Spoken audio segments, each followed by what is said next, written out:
My downstairs neighbor left me a note, and it turned into something I didn't expect. I, 29F, live in a mid-rise apartment building in Minneapolis. I've been here about 2 years. The walls are decently insulated, but the floors, not so much. I've always been hyper-aware of that, so I tiptoe at night, keep my TV low, the usual. Last month, a new tenant moved into the unit below me. His name's Etienne. Early 30s, I only know because the leasing office mentioned it when I asked about mail getting misdelivered.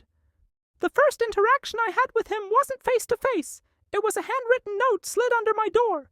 Hi, I just moved in downstairs. I think your chair legs scrape across the floor a lot in the mornings. Totally understand if you're getting ready for work, but maybe rugs would help. Thanks, not trying to be a pain. I was kind of embarrassed because I do have one dining chair that makes this god-awful scraping sound when I drag it out. I hadn't realized it carried downward, so the next day I picked up some felt pads from Target and stuck them on all my chairs. Then I left him a note back because I didn't want to be rude, because that ain't slay or demure. Hi, Etienne. Sorry about that.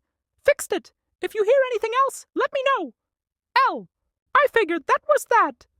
But 2 days later, another note appeared. Thanks. Totally quieter. Also, I promise I'm not just here to complain. Would you want some banana bread? I made too much. Not going to lie, I hesitated. I grew up in a don't take food from strangers household.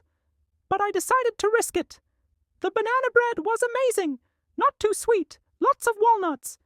I left the Tupperware outside his door with a sticky note. This is ridiculously good. You might get drafted into baking for the whole building. From there, it turned into this little note trading thing. I'd come home from work and sometimes find a slip of paper under my door. Stuff like, do you also hear the mystery flute at 11 p.m.? Yes, and it's unnerving. Would you say our elevators smell more like old pennies or wet cardboard?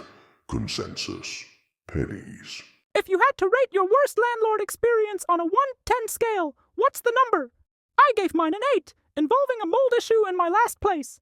It became kind of a highlight of my day. Last week, I finally knocked on his door instead of writing back.